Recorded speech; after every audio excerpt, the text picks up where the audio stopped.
Namo Bhagavate Vasudevaya. Namo Bhagavate Vasudevaya. Om Namo Bhagavate Vasudevaya. Hare Krishna, dear devotees. So it's the period of Shraddha at the moment, which is ending shortly. And tomorrow is Amavasya, which is a quite important day. And wanted to just go through the journey of the soul from the spiritual world. We can do it'll be a little bit of a quick summary. We have done it before. So the spirit soul in its pure state eternally resides in the spiritual world, together with the Supreme Lord and his devotees. So ultimately, that's where we belong, in our pure condition, pure state. Most spirit souls serve the Supreme Lord in complete harmony, but a small minority of souls feel some envy towards the Lord and wonder what it's like to be worshipped. So unfortunately, we fall into that category. We are a minority. Just like in every town and city, there are hospitals where only a few of the people who are not well live in those hospitals to get treated. So we are in this hospital of the material world to get treated so that we can return back to our original home. The Lord fulfills the desires of the soul.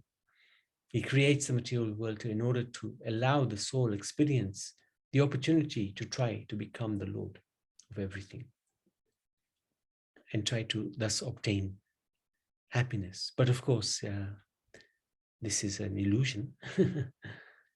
But the Lord, he will facilitate the desires, because that's all we've got. So he wants to fulfill our desires, because what else have we got for that he can serve, fulfill? So even if those desires are not in connection with him, he will still fulfill those desires. But of course, there's nothing in this world or in the spiritual world that is independent of the Supreme Lord. So every connection, every desire is connected to him in some way or other. It might be connected to him in a perverted way somewhat in this material world. But yet, everything is connected to the Supreme Lord. So he creates this world in order that we experience whatever we want to experience. This world is perfectly imperfect. It's perfect, but it's perfectly imperfect. So no matter what we do, no matter how hard we try, happiness will always delude the soul, as we are eternal beings trying to enjoy in an impermanent world. And that's just not a position that is compatible. It's not a tenable position. How can something eternal, who could live forever, enjoy with something temporary? Because the temporary situation comes to an end, but the eternal situation continues. So we are fish out of water. Fish out of water. When the fish is out of water, it struggles like anything. But we are, we need to get back into the water. Because we are out of the water, we're struggling. So what is this journey of the soul? What is it like from the spiritual world? So we've seen this chart a few times, giving an idea of the material world, Shivalok, Brahmajyoti, then we got Vaikuntha, and then above Vaikuntha is Ayodhya, above Ayodhya is Golok. So we've come from this part of the world into a foreign land, and we're struggling here, trying to be happy. So how does the soul descend into the spiritual world? Or I presume that means material world, actually. As the soul is coming directly from the spiritual world, is very potent and powerful. So from the spiritual world, one has incredible Shakti. So the point is, when the soul comes first into the material world, he comes as Brahma more than likely, because he's very powerful. He's got huge potency because he's just come from the spiritual world. So he may be appointed to the post of Brahma, who is the secondary creator of this material world. And here we have this creator who is created by Garbhodaksha Vishnu. He appears on the top of the lotus.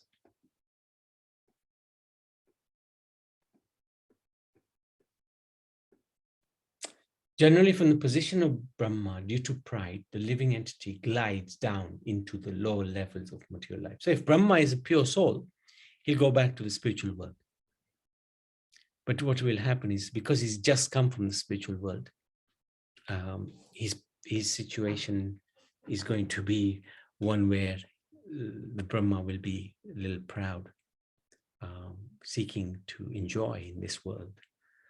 And therefore, due to this pride, due to this false ego, the soul will slowly glide down into the lower levels of material life. And we are very fortunate. The Lord Brahma in our world, who's created this world, he's in the right direction. He's going back to the spiritual world. He's not coming from the spiritual world. He's going back to the spiritual world. So he's a pure devotee.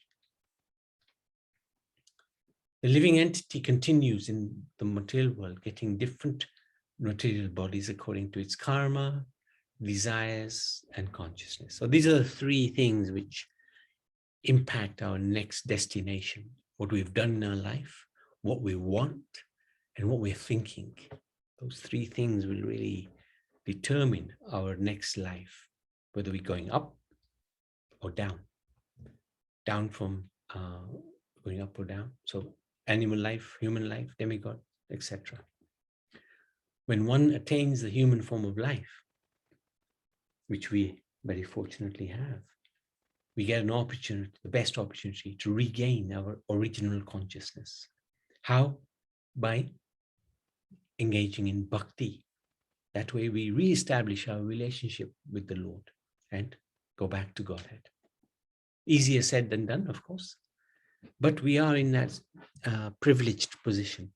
And we are very lucky because we've come across Srila Prabhupada and Guru Maharaj. If the soul does not cultivate spiritual desires, it will have only material desires, which can be fulfilled only through material body. So we have to cultivate these spiritual desires. Otherwise, we're going to be stuck in this world forever. And these are some examples. A person who likes to sleep all the time might become a bear in the next life. These are just generalizations. Somebody likes to show off their body, might become a tree. Krishna is perfect. He's organized his creation perfectly. So through material nature, we will get different types of body according to our karma, desires, and consciousness. It will be a completely perfect fit, tailor-made for us. So this is somebody who likes to eat raw meat, perhaps might get a body of a tiger or a lion. Somebody who eats anything and everything might become a pig. So we have to get away from this material, this animal. Can you show that? Have to get away from the animalistic consciousness. Any questions, Riansh? I have a doubt that if we eat anything, how can we become a pig? Because a pig, his consciousness is like that. They just eat, even if it's nice or not nice, they just eat. They eat stool, they eat their own stool. So if somebody is in that category, if whether it's tasty food or not tasty, they'll eat it. If it's food that's 5 days, 10 days old, then they'll still eat it. That's like the pig mentality. Oh. Okay, bro. All right, thank you for asking that. So throughout this life, we must prepare for our next body. Since we are eternal spirit soul, we never die. But we must inhabit a body to fulfill our desires. Krishna will give us a body which will fulfill our desires. Whatever desires we cultivate and act on in this life, together with the level of our consciousness, it prepares our next life. And because there are unlimited ways to live a life, there are unlimited possibilities for the next birth, because the next birth is dependent on this life. Whatever consciousness we develop in this life will be present at the time of our death. That will take us to the next birth. So that same consciousness we will carry into the next birth. So if we have a consciousness of a pig, we'll get a body of a pig. There are heavenly and hellish destinations within this universe, and spiritual destinations outside this universe. There is unvariegated region with no activity. There are 8.4 million different types of bodies according to mentality and consciousness within this universe. There are living entities on every planet with bodies suitable for the environment there. So people go to the moon and they're thinking, there's nothing here but rocks, no air, nothing. Yeah, but moon is regarded to be a heavenly planet. So you have to have a body suitable to survive on the moon. And they may not have a gross body to survive there.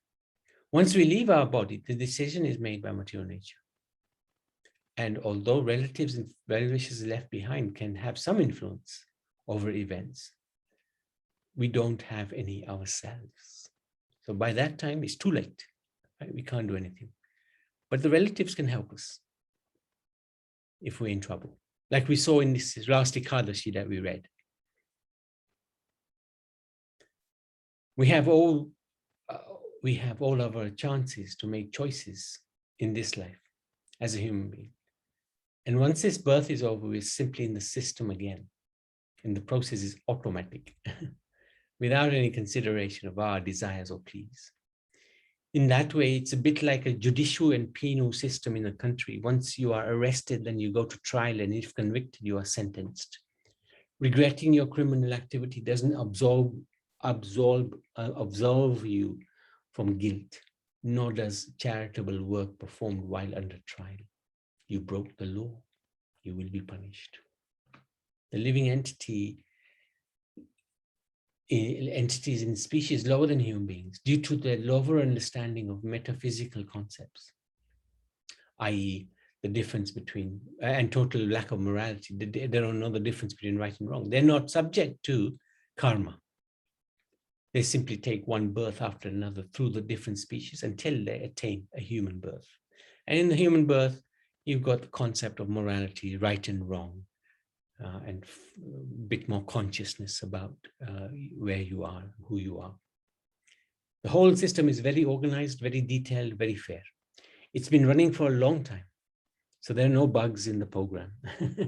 Every living entity you see has landed up in the body they have by this process, including ourselves, of course. And as we work our way through this life, our next life is being put together for us as we go, so that at the time of death, we are transferred through the agencies of material nature to all that awaits us. What happens at the time of death? Krishna says, whoever at the end of life quits his body remembering me alone, at once attains my nature. Of this there is no doubt. This person is very rare. Whatever state of being one remembers when he quits his body, oh son of Kunti, that state he will attain without fail. This is Krishna's words. Death can be extremely painful, and a dying person experiences a pain that is equivalent to 40,000 scorpions biting simultaneously. So this is a description given at the time of death in the Garud Puran. Death is the final exam. So as to make this end sweet and less painful, one must prepare for the final exam throughout their life. It's said that at the end of life, one can remember everything that's once done in one's life. It flashes by. So if we've done crazy things, that's what's going to be flashing by, and that's what we remember. But if we try to be pious and religious, we've got a better chance of remembering God. What happens in what sequence when the soul leaving the human body? Well, there is no exact way for all. How and when a person will leave this body and where he will go depends on his guna, qualities, and karma, joined with intervention by others through blessings, prayers, rites, rituals, and etc. Generally, there are three categories of people. Those who are devotees of God, they will go back to Vaikuntha because they remember God at the end. Those who do good karma, they go to heaven. Those who do pious deeds, but also are inclined to do deeds that are not good for them, they go to hell.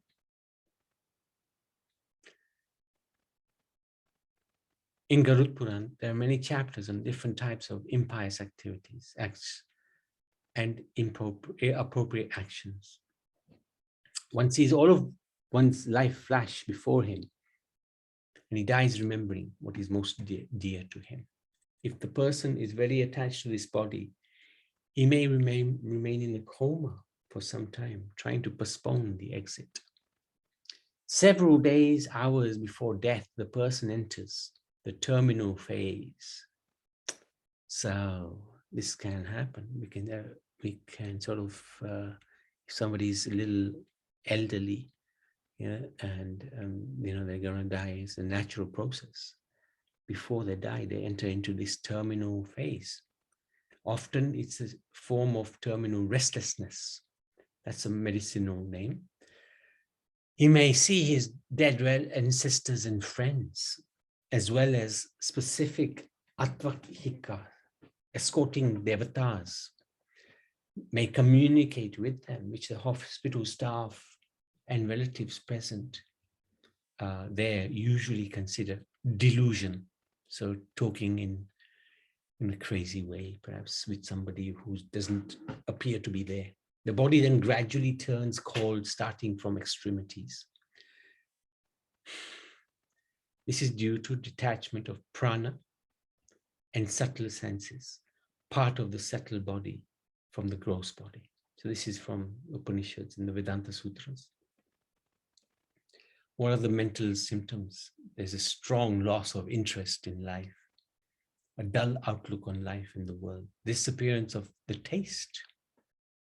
All the close people seem very distant, a feeling of the inevitability of something, a desire to repent all the sins, the feeling of eternity. What are the physical symptoms? Bones become prominent as the flesh, as well as the eyes start to sink in. The nose becomes thinner and sharper. The look becomes absent. So looking in the distance, not at the person. Facial features, gestures disappear. The body becomes unfamiliar and wooden. The person refuses food and then also drink. If there are pets, especially cats and dogs, they start to behave unusually. If one dies without rectifying all one's pious acts before dying, then one suffers more after death before going to Yamraj, Lord of Death. Therefore, the husband and wife are recommended to take vanaprastha, semi-retired life, and go to religious places and feed Brahmins, Gaumatas, the poor, etc., to reduce their impious karma before dying. Nowadays, people don't believe in this, as they don't believe that the soul suffers after death. So they want to enjoy as much as possible. The idea is to look after the body only, let the body enjoy.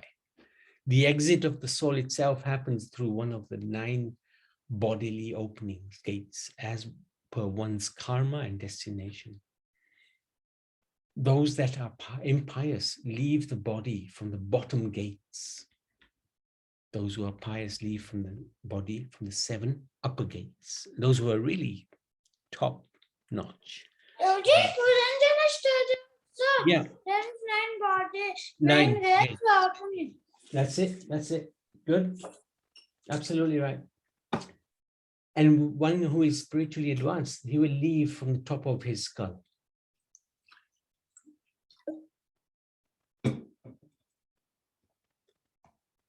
One who departs from the anus or genitals goes to the lower regions.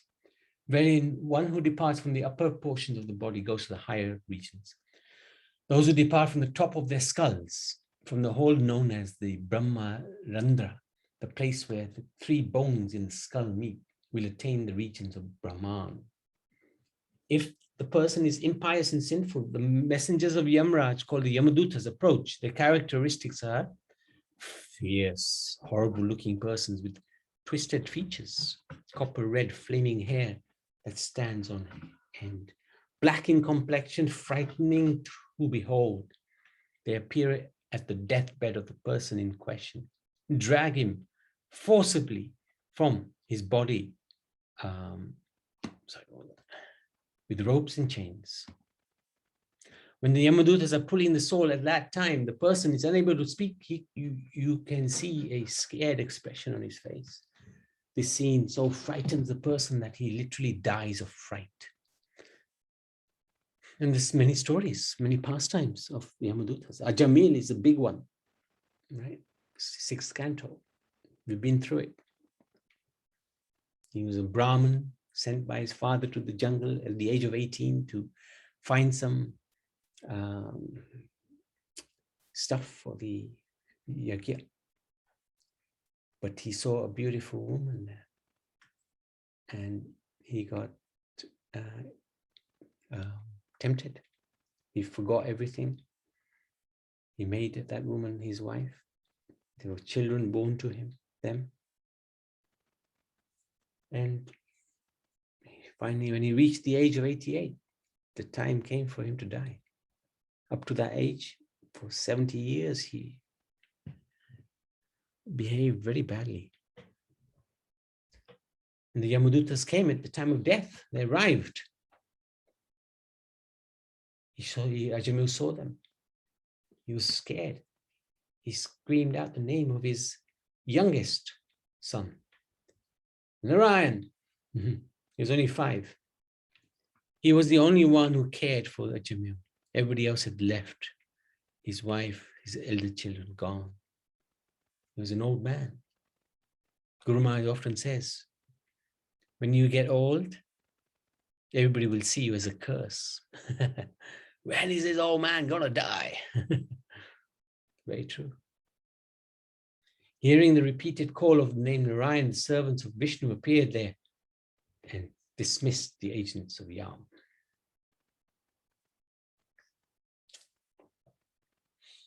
So this is the Vishnu Dutas, the Yamadutas, the Ajamil. They were about to snatch him, but they were stopped. From that day, Ajamil became a devotee of Vishnu, did penance on the banks of the Ganga, and after some time attained salvation. He was saved from hell because he chanted Narayan as the Yamadutas approached him. Afterwards, Yamraj, so he did not mean the Lord Narayan, he meant his son Narayan, but it didn't matter. The name of the Lord is so powerful. Even you're calling it, you're saying it with the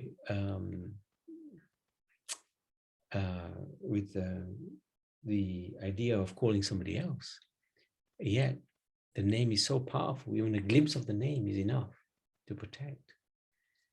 Afterwards, Yamraj forbade his servants from touching devotees who, even if by mistake or because of bewilderment or illusion, sometimes commit sinful acts, because they are protected from sinful reaction, because they always chant the Hare Krishna Mahamantra. And he told them, Parhamsa are exalted persons who have no taste for material enjoyment and who drink the honey of the Lord's lotus feet.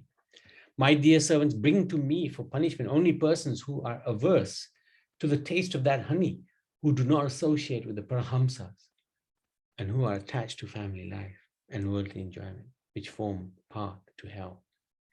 My dear servants, please bring to me only those sinful persons who do not use their tongues to chant the holy name and qualities of Krishna, whose hearts do not remember the lotus feet of Krishna even once, whose heads do not bow down even once before Krishna. Send me those who do not perform their duties towards Vishnu, which are the only duties in human life. Please bring me all such fools and rascals. So this is interesting. Very, very interesting. So what are the modern encounters with Yamadutas? This is by Vaidyanath Das.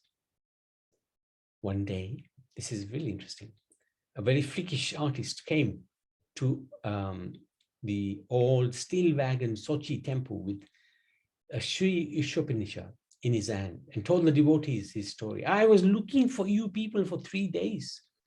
I unbelievably glad that I have finally found you. One day I bought this book. He couldn't even read its name, an author, Srila Prabhupada, but only stammered something. And he tried to read it, but it was very difficult to understand, so many strange words. Therefore, I put it on the shelf and cared no more about it. I was drinking a lot of alcohol. One day, while lying drunk in my bed, I heard strange voices nearby. It was something absolutely new. I was looking for the source and saw two persons indistinctly. They were speaking about me, about my life, how sinful it was. They were recounting all my sins in great detail, which I even didn't remember. And also a few good things. Finally, they came to the conclusion, he must go to hell. I was screaming in protest. I don't want to go to hell. I don't know what is going on at all. But anyway, at once, one of them put a stringent rope on my neck. I tried to get rid of it and run away, but to no avail. The rope was very tight. I was almost finished, but suddenly a cover picture of this book, Sri Ishopanishad, with Lord Keshav and Sheshnag, appeared before my eyes. It was actually not picture, but reality. The snake was moving, and out of a sudden, a flame emanated from his many mouths. Totally bewildered about it, I asked these persons, what does this all mean? They answered, this is just the hell where you are going to go. But all of a sudden, everything disappeared. I woke in my bed, completely shocked. Immediately, I stopped drinking and smoking and tried to find you, devotees, to find explanation about all this. I beg on my knees, let me stay here somewhere. This story refutes the scientific theory that one's NDE is influenced by his near-death experience, is influenced by his or her cultural background. Easterners are supposed to have different experiences than Westerners. There are more stories of Westerners who met the Lord of Death, Yamraj, Kalis Osis and Irlendur Haraldsson in their book At the Hour of Death, written in 1977, relate that a girl on the brink of death told the people present that the Yamadutas had thrown their ropes around her. Later, rope marks were indeed found on her legs. So these are a couple of interesting stories.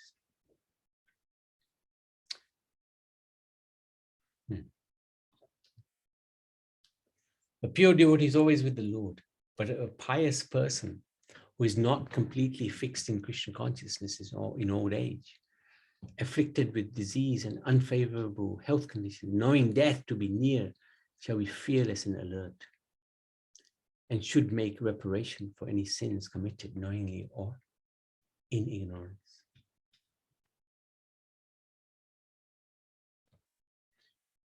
When it is near the time to die, one must perform his ablutions by worshipping Vishnu in the form of Shaligram.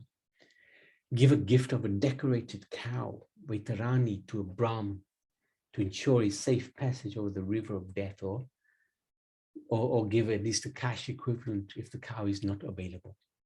Worship with fragrant substances, with flowers, with red saffron, with tulsi leaves of the holy basil. Worship with incense, with lamps, offering of foods, and many sweets and other things. Give gifts to Brahmins and Vaishnavas, feed them with Mahaprasad, and most importantly, recite the Maha Mantra. You should call to mind and listen to the names of Krishna and Vishnu, the name of Hari coming within the range of hearing takes away the sin of man. Relatives coming near the deceased should not mourn.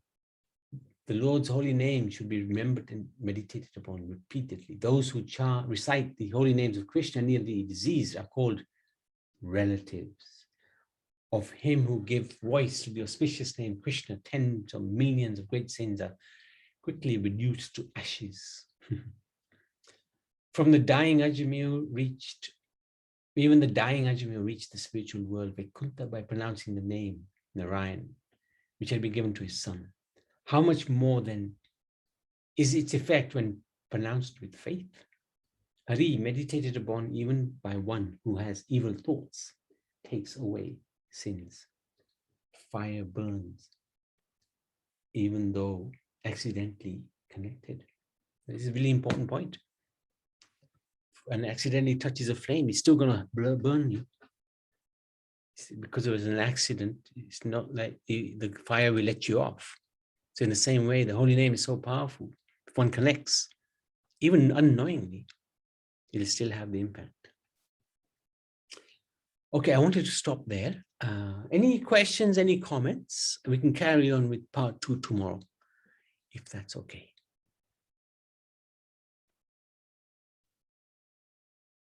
It's a very interesting journey, very important journey.